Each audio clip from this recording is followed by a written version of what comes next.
We're now live. Perfect. So welcome everyone to the closing plenary of the 2020 E-Leaders meeting that happens virtually this time. And our topic for trying to somehow wrap these themes together is on building a digitally enabled state, which is perhaps sort of a new slogan of sorts, but the content should be familiar to everyone sort of in the E-Leaders network here. And essentially it's still about sort of, I'm using, our friends, words of a colleague, but it's still about sort of, how to digitally make what government is and what it does better, right?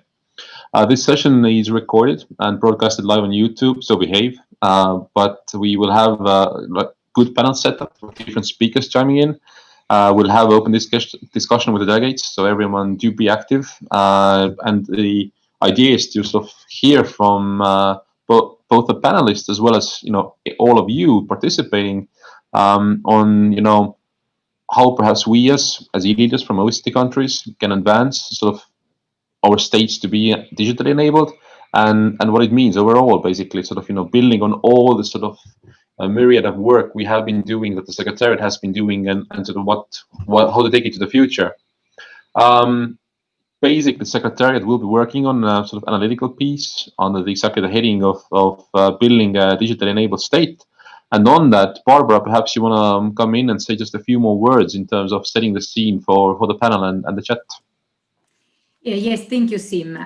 So the idea is really to try to understand a bit better the importance for a government that is really capable to foster a digital enabled state to take the actions needed from a policy and from an implementation perspective to make sure that digital resources are recognized as a critical infrastructure for governments to be more agile, but also more resilient.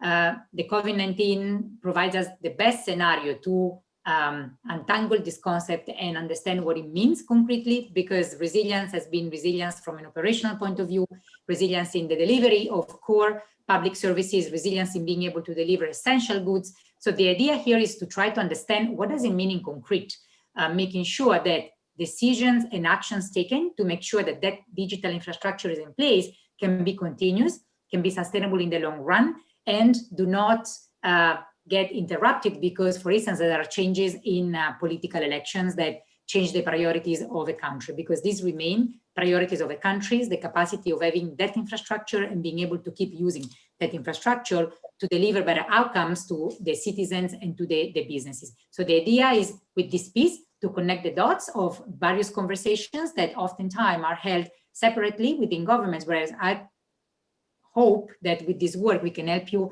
connect the dots. This is a concept that stemmed out of the work we've been doing through digital government reviews, but the idea is how to make sure that this does not remain a publication only, but that can be transformed into concrete and tangible actions that come by you guys, and that can help you guys get all the political support that you need to be able to keep remaining like a core force of the resilience of your governments. Back to you, Sim. Thank you. But perhaps to get food for thought going and to get the thoughts going and provide us food for thought, we have Tanya Filer joining us, who's with Cambridge these days, and from what is quite a fascinating thing, the Bennett Institute for Public Policy, the Digital State project there. So Tanya, perhaps you want to come in and exactly get the lively discussion going now.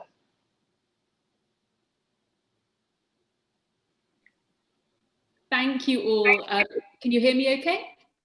Very well. Hi. Excellent. That's great. And can you see the slides as well? Yeah? Great. Thank you. Well, thank you to Barbara and Ben and Zhao and Sim and all of the team at OECD for inviting me to join the conversation today. The topic of this year's meetings, or topics I should say, I think are incredibly timely in helping us to think through some of the evaluative frameworks and governance issues and data-related topics that are going to shape how digital governments mature over the coming decade. And in many countries, I think shift from being a kind of scrappy young movement over the past decade to something actually much more substantive and established and more broadly integrated into the machinery of the state. So what I want to do to begin this conversation is spend the next few minutes thinking with you, not so much about the structures or the technologies or even the infrastructure that are going to be needed, but really particularly to think about the human capabilities that might be needed to be developed going forward. So I just want to first of all clarify how I'm thinking about the idea of a digitally enabled state. And I think the first thing to say is that there's no universal version. Our digitally enabled states are going to look very different, and we're probably not all aiming for exactly the same thing. But I do think that there is a baseline need to recognize that ultimately, if a state is digitally enabled, the primary purpose is to enable others, is to enable citizens in all sorts of dimensions of their everyday lives, from good healthcare to good education, to opportunities for social capital, to build social networks. And that's really what we're aiming for, I think, when we talk about digitally enabled states.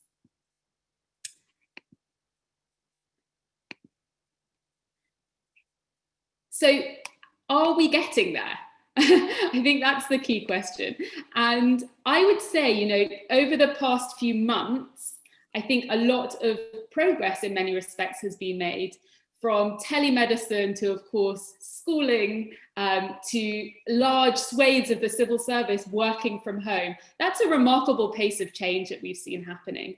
And I think what's particularly interesting is this is extended, you know, across levels of government, from local to national.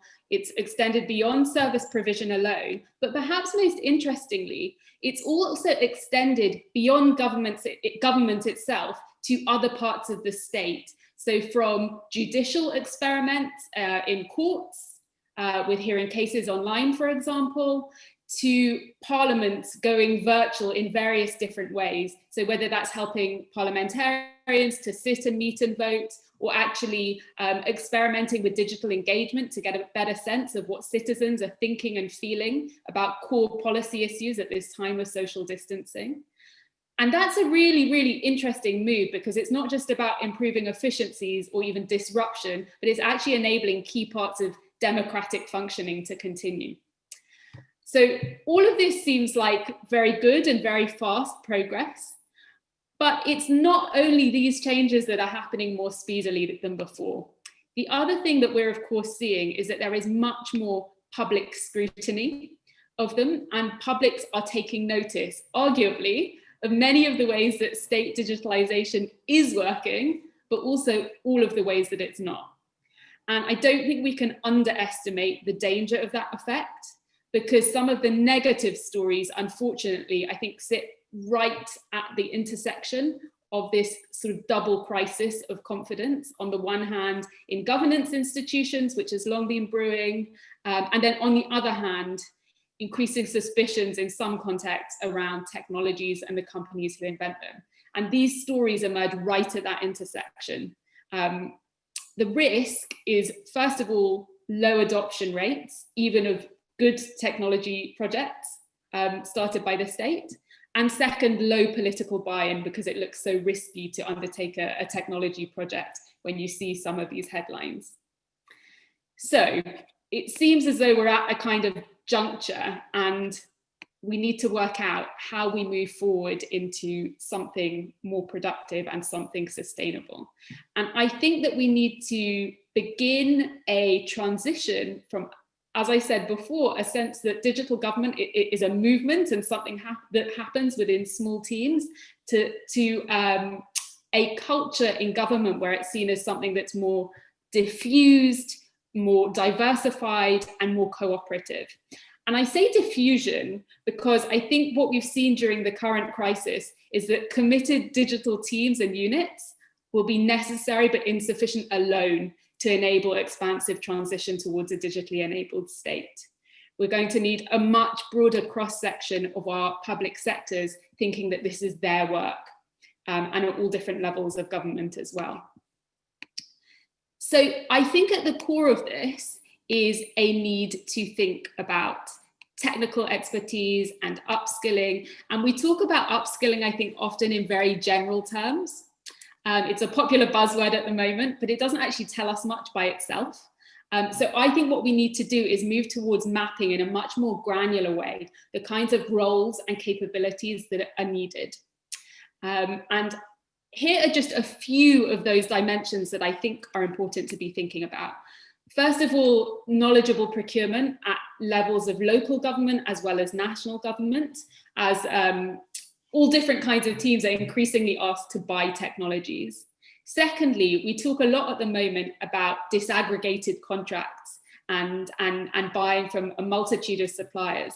That takes a different kind of project management skill set than we often find. So thinking about what those skills are for managing disaggregated large technology projects.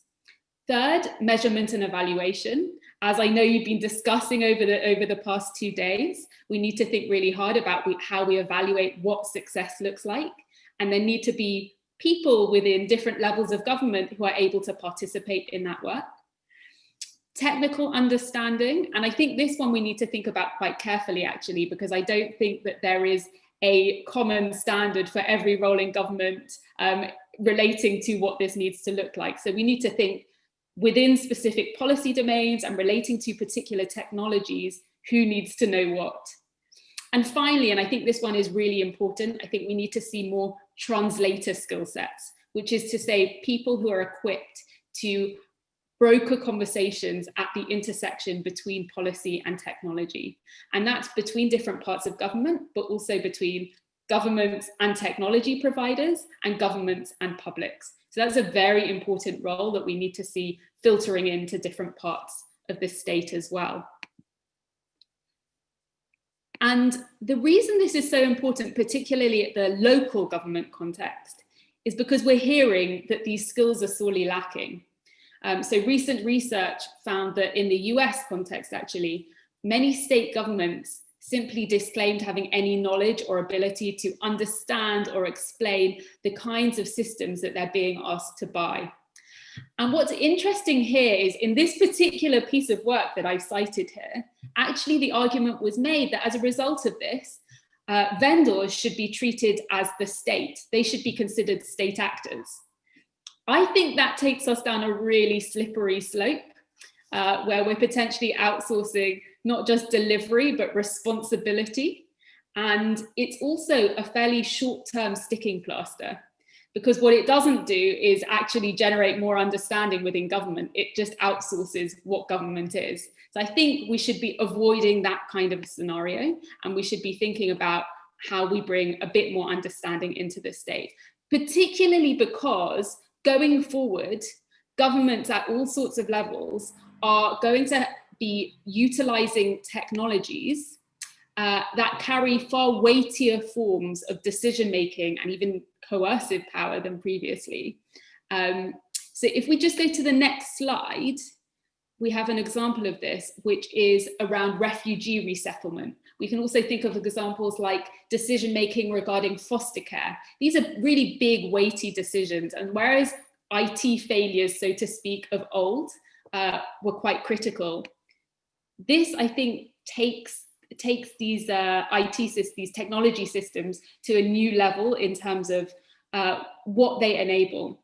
And so I think in this scenario, when we're talking about very sensitive policy areas, there does need to be a bit more understanding on the part of policymakers.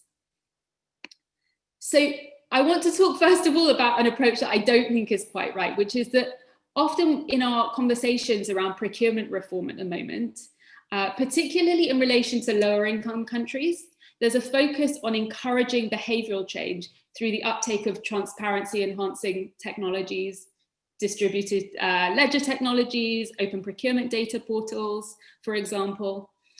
Now, this integrity technology, of course, can help to solve corruption risks in the award of contracts or in supply chain management, but it doesn't do much to embed long-run institutional learning on technology assessment or to bolster public sector capabilities for oversight as well of technology projects realized in the name of governments. And so I do think we need to see an approach that mixes these two things, that absolutely utilizes technology to bring more accountability, but ultimately doesn't leave us in a scenario where if you remove the technology, actually not much has changed. So I want to suggest that actually what we need to do instead is to think about the kinds of technologies that are on the market and think about how we don't upskill everybody to be double doctors in technology and public policy, but we try to think about what enough understanding looks like at different levels of government and for different procurement roles and other roles within the state as well. And this slide just shows a piece of research that we recently carried out at StateUp, which is my advisory company, which is alongside my work at the Bennett Institute. And what we did was we looked at 300 very, very high quality government technology companies, so innovative GovTech startups.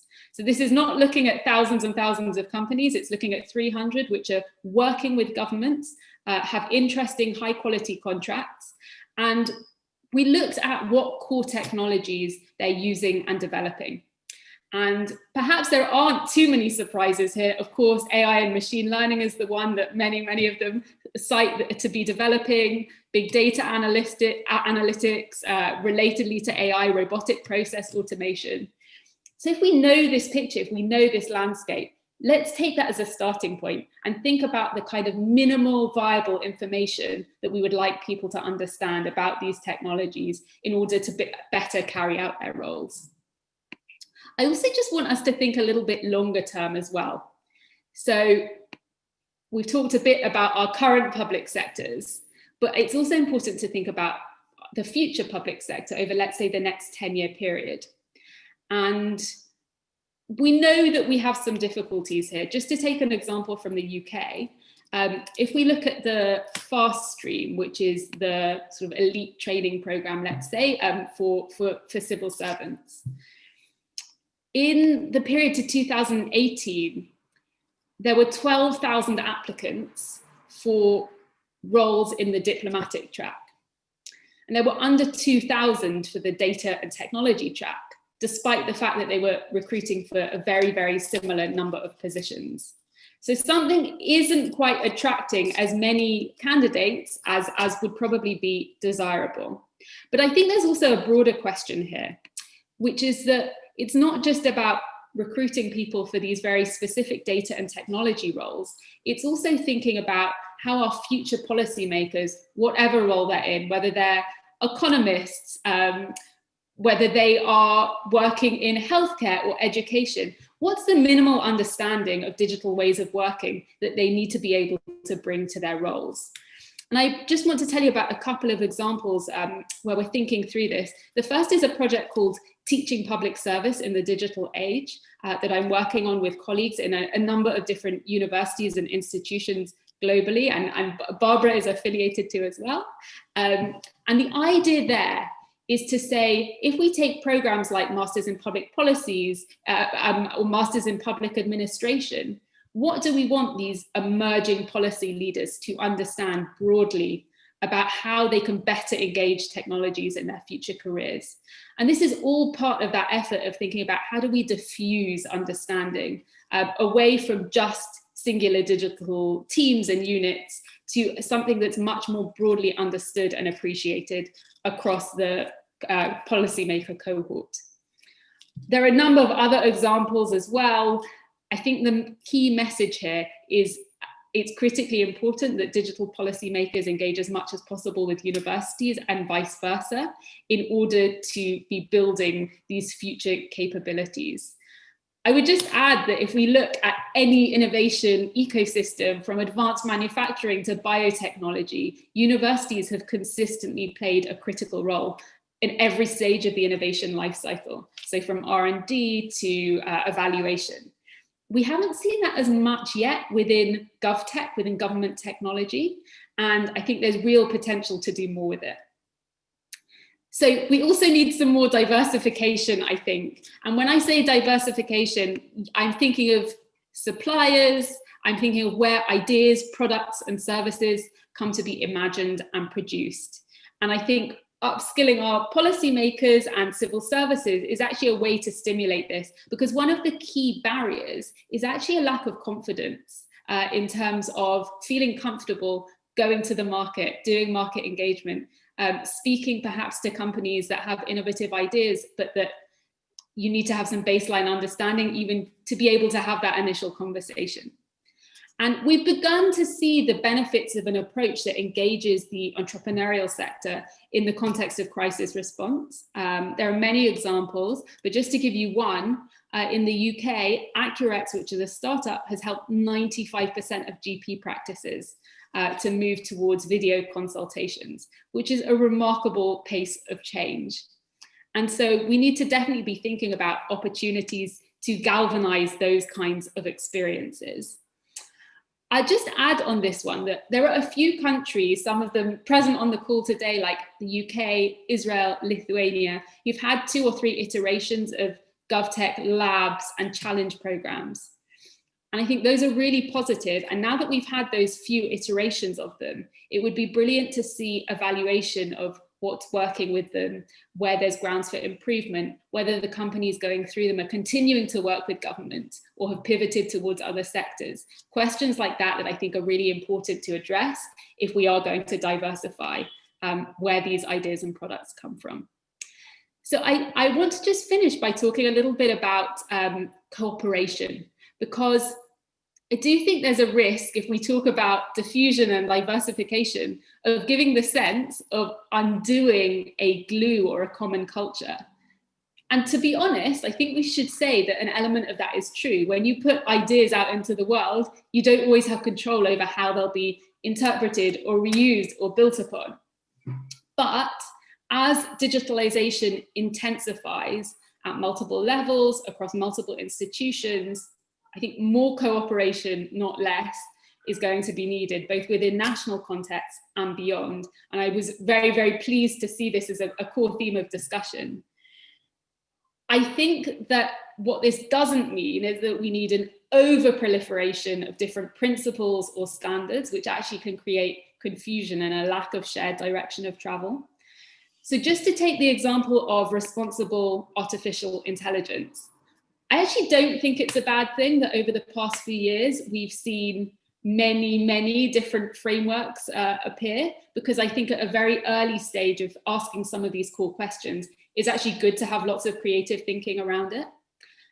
That said, I do think it's a very good thing that some of those values are now cohering into the principles of the Global Partnership on Artificial Intelligence. I think it's good to see that coming together and formation of shared directions of travel. And I hope that in other domains, we begin to see something similar.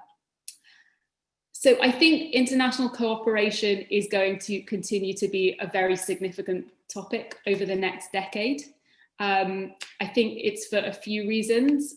First of all, we're beginning to see much more blurring between digital government and digital governance issues, which we're seeing around data, around privacy, around artificial intelligence. We're also seeing much more code sharing, cross-border interoperability, cross-border services, and all of those questions around trust that I mentioned earlier, in some ways are magnified as we take them to that scale. And finally, and I think this is something that the crisis has made very, very clear to us, is a need for quick peer learning and idea sharing, of understanding what is and isn't working, which again takes a lot of trust, because it's potentially talking about failures and talking about areas of uncertainty. So I think we're going to see and need to see a lot more of this international cooperation going forward. And I would just say a couple of things about it. First is that I think it means that we need to recognize that digital government is shifting, the very meaning of it is shifting, and with that, the skills of digital policymakers are shifting also. So it's not just about the rest of the state sort of catching up to digital ways of working. I think there's a real question here about equipping digital policymakers for some of the increasingly diplomatic and foreign policy dimensions of their role.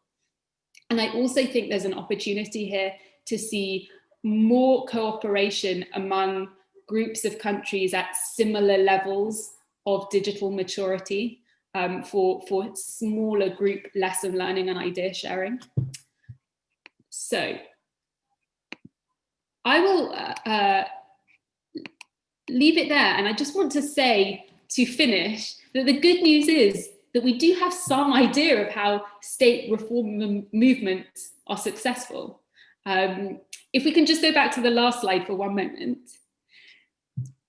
What we know is that actually what needs to happen is some of the discourse around state reform movements in some sense needs to diminish, and it needs to be replaced by practices that are diversified, that are spread widely across public sectors, so that those practices become embedded and they aren't mistaken just for a kind of hype narrative instead.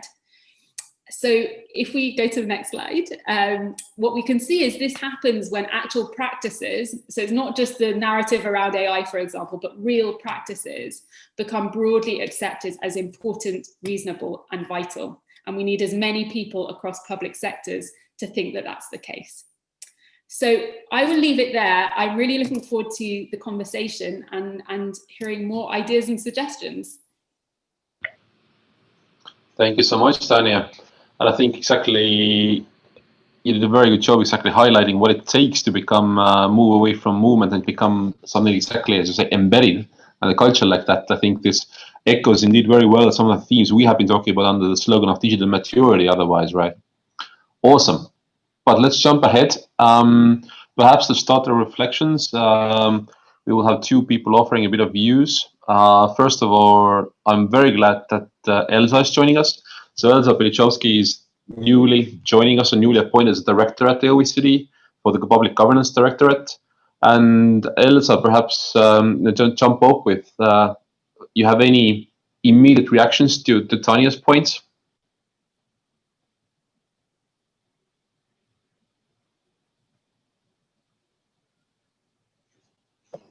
Yes, I do, in fact. Thank you very much for giving the floor a minute on that. And you were, Tanya, actually, you were talking about the debate that is shifting. And I'll give you my own 2 cents here, in the sense that I left this field about 8 to 10 years ago, and it was all about e-government. And I saw it shifting to digital government. And the more it's shifting, and it's going to being digital, as my colleague Barbara Ubaldi would say, or it's about, digital governance. So I think what is interesting is the shift from like a technology-driven e-government to something that is much more about the governance. But we'll have more time to talk about that. Indeed. But as you are joining us, then perhaps you want to offer a bit of views yourself, Elsa, on the digital-enabled state, and what is essential for this, especially perhaps from as you come from Public Governance Directorate and from good public governance point of view. Yes, thank you very much. Let me rewind a little bit here on the COVID crisis, because I think it was a test case for governments and for governance in general. It's the biggest test that we've had probably in the last since the Second World War, and I think there are many lessons that we can learn. On digital itself, I mean, on digitally enabled state, I think what is interesting is that countries that have fared the best in this big crisis have been those who have more digitally mature governments that have been able to leverage their maturity in digital and in the use of data to address the crisis. So there's no way back on this in that sense, in the sense that it was, citizens have understood that it's a sine qua non condition now of good government to be digitally mature. At the same time, the dichotomy is that there's also growing concerns among citizens and people in general about the use of data and technology, sometimes for the wrong purposes, either by some governments or by some companies, and that the frameworks are not there yet, either at the national level, at the domestic level, or at the international level to deal with those. That shows, and on both issues, on the capacity to deliver and on the threats that it's posing to citizens, it's both a governance issue. And in that sense, I would say that what good governments would represent is first that, you know, governments that are able to leverage the power of digital and data to build a stronger, more agile, more resilient governments. The second condition is, of course, that people's digital rights are secured and protected with strong safeguards around ethics, privacy, transparency, security, and with obviously trust at the core. And the third condition is that the use of data and various digital tools helps design and deliver public services that cover every life events of citizens and their foreseeable needs, and provide a secure safety net for citizens to be digitally empowered to participate in the country's economic and social development. It's not about delivering for citizens only, but it's really also about digital governments being people-driven. That includes guaranteeing, of course, an ethical, transparent, privacy by default use of digital technologies and data, and having trust at its core. These are the governance conditions for trust. So that is my these are my 2 cents on what I can draw and say from what I hear from this meeting, but also from the crisis that we've just been through. And indeed, and you highlighted actually several very key things about digital enabled state. Do you see, are there any ways that the OECD can help to foster them beyond, you know, what we're already doing, beyond what E-Leaders are doing, and so forth?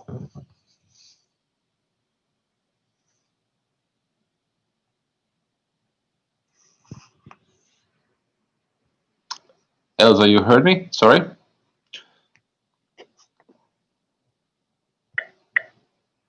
I think we have briefly might have lost you.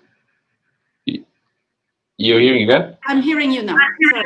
Okay. Okay. Perfect. So just you mentioned several very key things about digitally enabled state and the elements of that. Obviously, with the directorate that you are chairing, I mean, what do you see are the ways that OECD can help to foster them in the countries? Obviously, you're doing a lot. The team has been doing a lot, but especially you come freshly in now, right? Thank you. Sorry about that. Obviously, our work, I mean, you know that in the there's a new division that has been created on open and innovative government. And within that, there's a sub team that's working on more digital. But the idea is to cross feed around these different areas as much as possible.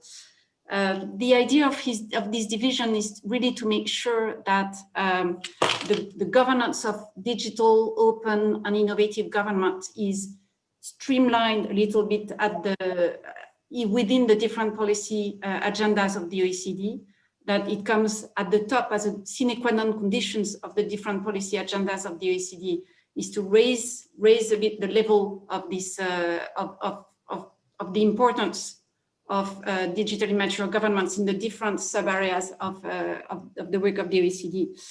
Obviously, it's not only about creating normative standards for governments to be more digital, open, and innovative. But it's really important for us and together with this group to link this work to the different social economic outcomes to make sure that we produce tangible results for society. So that's another goal of this unit.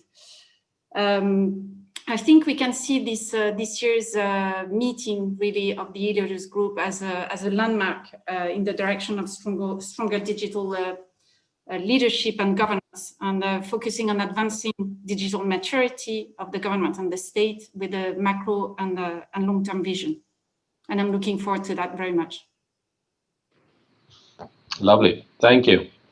I will jump to Chris Ferguson as the next intervention, but before that, I just want to say that, you know, be ready, everyone. I mean, there will be a chance to ask questions afterwards and chip in with your views. So raise a hand in participant list, or we'll get to you. But Chris from UK, so anything you want to reflect on or add to Tanya and Elsa? Hi, Sim. Thank you. Thanks, everybody.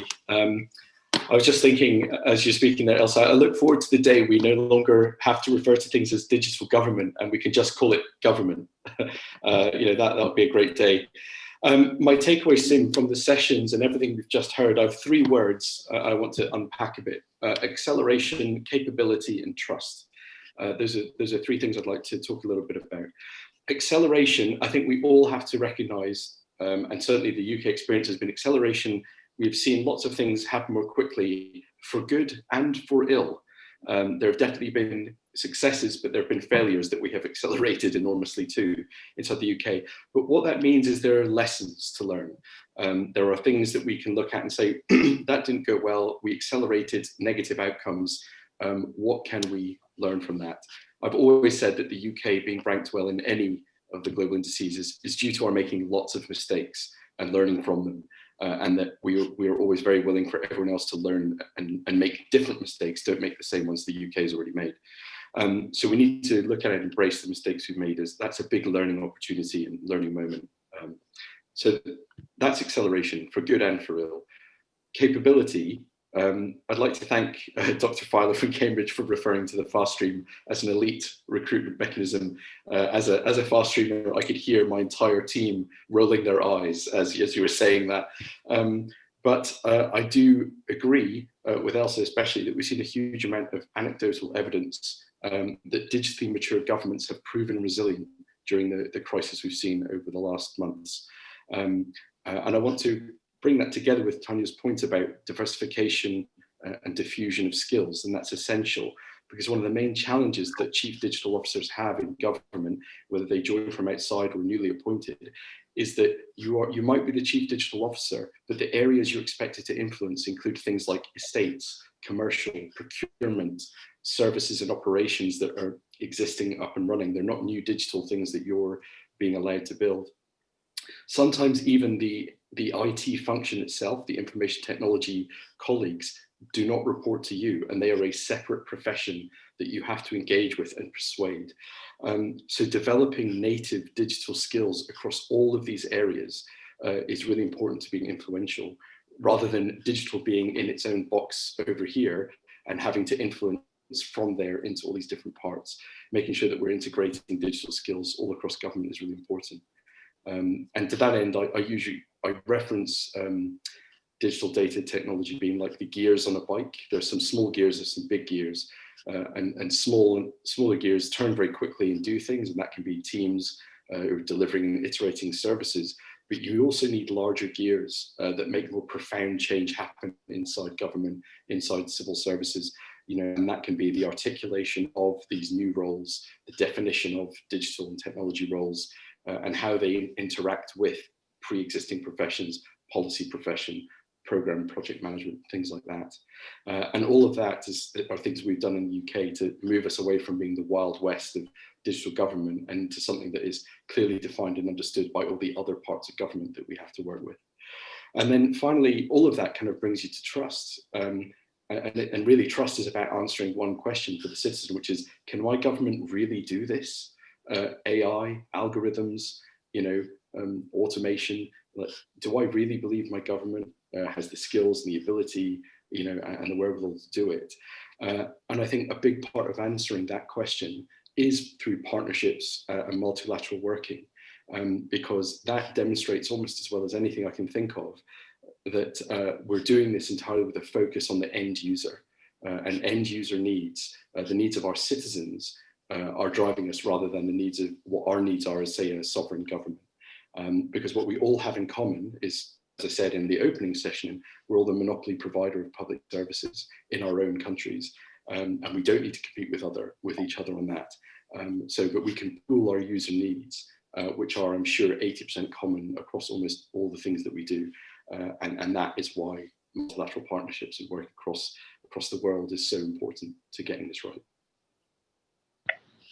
Thank you, Chris. And I think there's both in the whole discussion we're having right now, as well as sort of what you brought out, I think there's quite a bit to continue with. Hopefully next year, once we hope to come with E-Leaders meeting still to UK and continue from there.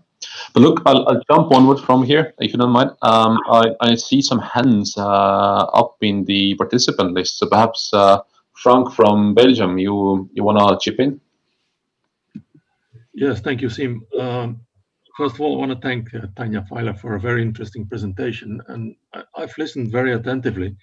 But I remain with one basic question. That is, who, to your knowledge, is best placed to guide the country towards a digitally enabled state nowadays? Is that a chief information officer or a chief data officer, or should I now start looking at a chief new technology officer or a chief user experience officer, or maybe should I go and look for a CEO of a nice, good, dynamic, interesting new technology company? Who would you suggest we pick as the best profile here? Tanya, perhaps you want to get back on this immediately? Sure. I don't think there's a simple answer to that one, but what I would say I think is really important to remember is that this work moving towards these more mature digital states is cultural, political, and institutional. So actually, leaders of this work need to be capable of combining all of that into one. And that means that I don't think it can be necessarily formulated into a single figure. I think that it does need political champions. I think that it does need a range of chief digital data officers within the state as well. And when I say the state, just to be clear, I mean beyond government alone. It needs to be in parliament as well. It needs to be in the judiciary as well. And I think that's actually how we're going to move towards this more advanced sense of maturity. So not seeing it so much as the responsibility of one individual alone to lead the pack, but actually that there need to be a handful or perhaps more of a team at the various senior level that's able to move forward this work. And I would say that in some countries, actually, it's potentially quite difficult to come up with a cohort of very senior leaders who are able to do this. Hopefully that will change over the next 10, 15 years. But in some countries, I think that's still a difficult place to find ourselves in. Thank you. Dennis from Canada, you also have a hand up. Yes, thank you, and a great presentation from Tanya, quite insightful, much to reflect upon. And I like the points raised by Elsa and Chris as well. So digitally enabled state has become only more important than ever. And the acceleration that we've seen and many of us have been successful with this pandemic needs to continue. So we have to keep that momentum. And a point on the upskilling I really want to touch on is, so yeah, absolutely, we need to upskill, reskill, keep the learning going in our organizations. A specific example would just be like project management to product management, as we've seen from the technology sector. What I see a challenge here is by the time we map out all the skills for all the stakeholders, we'll have to start over again, and we'll be behind yet again. And to me, the solution is really creating learning organizations where it's incremental learning applies across all levels, from the clerk to the top executive. And that's the only way we'll be able to keep up and then even leapfrog. In Canada, what we've done, we created a digital academy. So for a focused organization to help reskill and upskill the entire workforce at the federal level. It stemmed from we already had an existing learning organization. It was called the Canada School of Public Service, and it created that digital academy for that focus. I can see the role of a national chief information officer or a chief technology officer more important than ever as well. And we've seen the importance of that role was in responding to the pandemic. And the challenges, though, that we faced here in Canada is our modernizing our outdated IT systems, and it's preventing us from being as ambitious as we'd like to be with digital implementations. There's opportunities there too, is rethinking funding models and investments in technology-enabled projects. So moving away from multi-year investments, money here and then a drop off, and then more money again and a drop off, and funding value streams over time and measuring the outcomes. One last point to make is I think a big part of this is moving forward with government as a platform, opening up services and creating some foundational building blocks like secure digital ID. The government as a platform will give us better use of data, increased levels of cooperation across the board as well. And that can only happen, though, if we ensure that trust is built in at every levels of government. Indeed. Thank you, Dennis. Signa from Denmark. Yes, You have a hand up. Thank you very much. And thank you for the very inspiring presentation. As candidate just mentioned, we were very looking into the upskilling the co-workers in the federal area.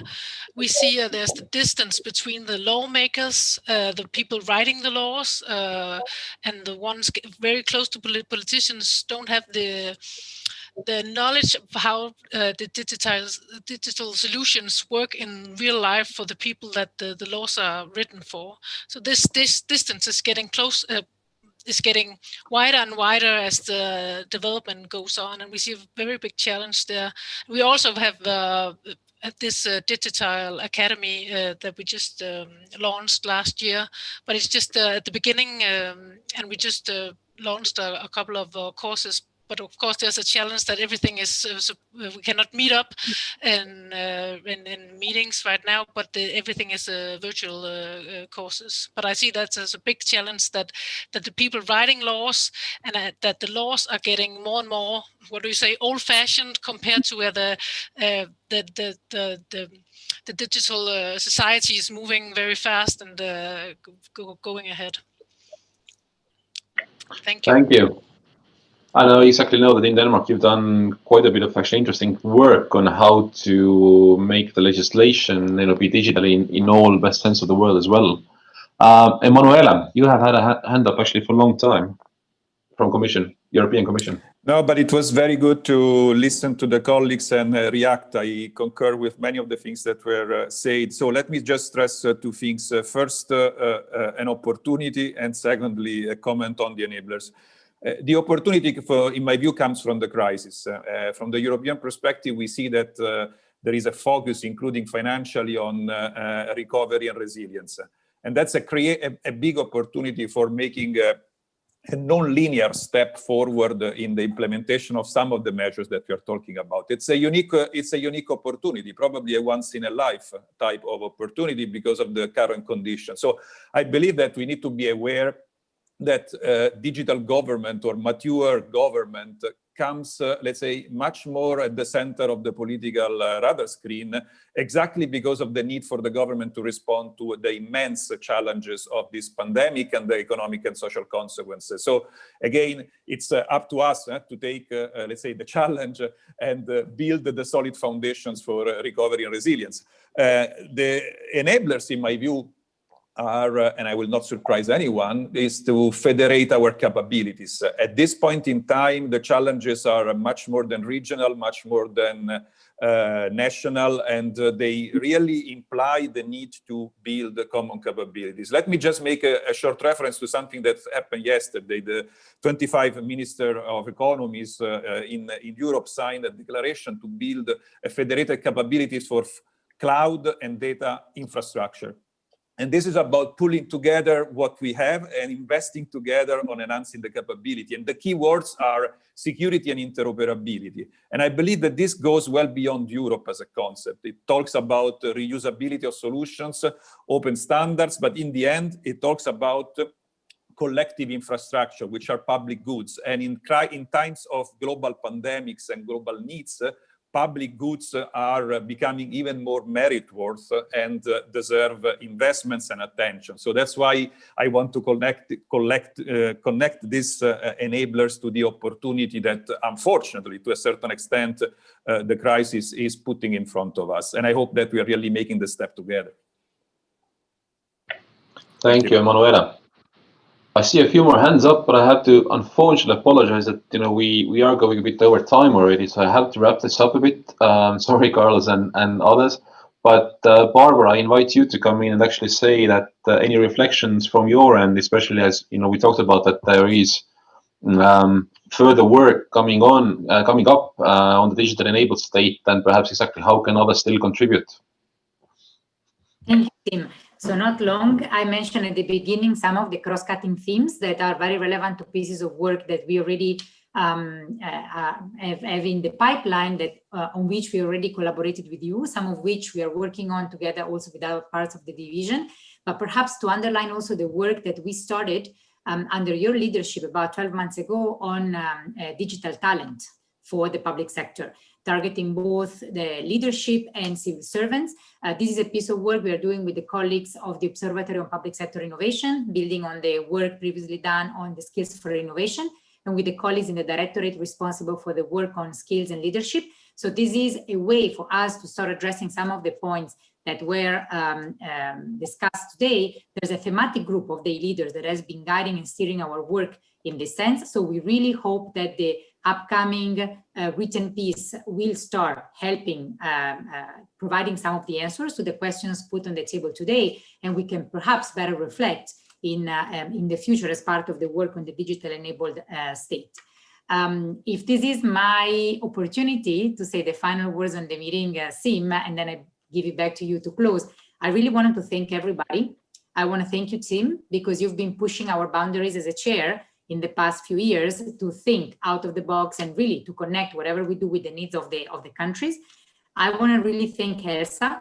For us, it's very important, Elsa, to have you here and to have you in this meeting today, because the support of our leadership is essential to actually change some of the ways in which we think about this, and perhaps the rest of the OECD can think about this. I want to thank the team, because the people that have been behind this, and you've seen them in the past 2 days, are really a great group of people. They challenge me daily, so they've challenged all of us to have this meeting remotely in an interactive manner, and I really feel blessed that we have these people in the division. Thank the other colleagues from the division, because some colleagues have been around the virtual table for the past 2 days, and I think that's a great way to keep working together on this. Thank you, leaders, because some of the products that we've been discussing in the past 2 days are the result of the work we do with you. And you've been in front of the screen and been very active and interactive in the past 2 days, and I think that's very important. Thanks to the colleagues from international organizations that have been part of this conversation yesterday and today very actively. I think we've heard so much about the importance of collaborating and multilateralism beyond digital, and I think it's a great example that we have you here. And stay tuned, because we will let you know soon what's going to happen with the E-Leaders 2021. We still hope that the COVID-19 will enable us to have it in person in the UK, hosted by the UK government, but you will hear more about this from us soon. So thank you very much, and this is all from me, Sim. Thank you, Barbara. And indeed, you started with the closing words, so we will be wrapping up in just a bit. Perhaps I jump to Elsa once more as well, to if you have any last remarks. Yes, I'll try to be very short. I'll try to be very short, but let me just say, first of all, that on behalf of the whole House, I think I can easily say that we know that this group is shaping the future of government. So I'm not saying the future of digital government on purpose, the future of government. This is has always been a very, very active group, very innovative. And even if the rest of the House at the OECD doesn't always follow, because you're on your state of the art, you're at the frontier, and it's not always easy to follow the frontier. You're leading this frontier work at the international level in the OECD, and it is extremely important. This is how we'll be able to get to that maturity of governments in digital that you're all looking for, and that will be well governed or well principled, because I saw that the principled adjective was used, and that's a great adjective. Let me just say that what I'm taking away from these 2 days, very, very briefly, I understand that you've been through a lot about what the fact that the COVID pandemic has really shown that the gaps, the successes and the gaps on related to digital maturity, that a lot of it has to do with the governance of digital government, that you continue to support the two themes that are presently driving our work, and which are the governance of digital government and data governance, and that obviously we will continue that as key pillars for trust in the future. And you've also outlined very clearly, and I heard it in the conclusions here, the need to have better governance on 3 levels: on global governance, on public governance, and on corporate governance across policy areas. And that I also heard it tonight, the importance of and the key role of the state in ensuring the leadership needed for coherence and coordination of policies to design responses that matter and deliver results that bring value. We've also underlined very clearly, and I think this is the strength of this group, the important role of the state in bringing together all stakeholders from public sector, private sector, from civil society, to coordinate and develop coherent policies and programs on all these issues. With that, again, I would like to thank all of you for this incredible frontier work that you're leading. I'm looking forward to the next steps. I want to reemphasize the role of this new division within our department on open and innovative government division that is leading this work and that is also with you at the frontier at the OECD. And I'm very much looking forward to seeing you again in the very near future. Thank you so much, and same from us. And thank you indeed, Elsa, for highlighting, several really key messages that I hope that everybody takes home from this meeting, as well as, of course, thank you for the recognition of the work this working party does. Colleagues and e-leaders, I always have liked the word leader in this sense, not as to lift ourselves, but rather to say that, exactly, it's an important role that we can play in our government and also globally for that matter. Perhaps just to repeat what I think has been the undercurrent for this whole meeting in a way, and this whole year, is that we have all seen it pays to be digital. We have all seen that, how this helps us to function and stay resilient.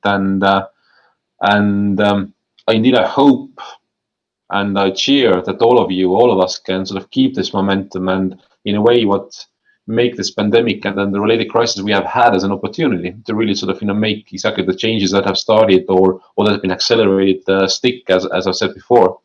So do keep building on the digital government maturity, do keep building the digital enabled state in your countries as well. And if indeed there are ways and things, how the Secretariat, how OECD, how I as a chair here as well can help out in that sense, please do voice them. As you have seen, it's not just this one time, 2 days or event that where we can sort of take your views on board. And the Secretariat, the Barbara's team, has been extremely flexible in terms of reacting to if voices come from the community of e-leaders saying that, look, help us with this regard, or bring us together on this topic, or give us a bit of insight on this and that. We are happy to basically come to organize and come to help in this regard. So basically, keep the lines open, and exactly if we can be of assistance in the digital government path, or as Chris rightly said, in the government path, then only happy to. So I think with that, I will sort of so-called officially close the 2020 meeting, the official parts of the Working Party of Senior Digital Government Officials. There will be sort of minutes of the meeting and sort of not follow-up work reminders or deadlines that where you can still provide your insights to various pieces we have briefly covered. This will come in email afterwards. And indeed, many words of thanks have already been said, but obviously I do want to thank all of you joining from around the world in all the hours and different locations. You've been very brave to literally jump between the different chats and sessions, and thanks so much for all of you who have managed to stay active and interactive in that. As I said, I do hope that every one of you has gotten some bits and pieces that to benefit your work at home too. Of course, many big thanks to the whole team in the Secretariat for the work through the last year, as well as, of course, in these 2 days, and organizing all of this and putting it together into a formal package to keep us engaging with each other. Clearly, there's still a lot of work ahead of us, so I think these meetings always end with a high note, but also like a note saying that, hey, there's even more work to do next year, guys. So good luck with that. And finally, of course, a word of thanks to translators who've been with us in this call as well. Hope to see you all soon enough. Hope to see you all in London as well soon enough. By the way, in the meantime, there is this Microsoft Teams space that will not close, so you can still keep using that as well to stay connected and chatting and ideas. and you will find all the materials that you can share, as well as, by the way, the recordings of the videos, I think, from these sessions you can share with the colleagues. I now invite you to still stay on if you can. We would love it if you could stay to the lean dinner format that will now continue from this part. And with that, thanks from me, and I hand over to Ben to just say a few words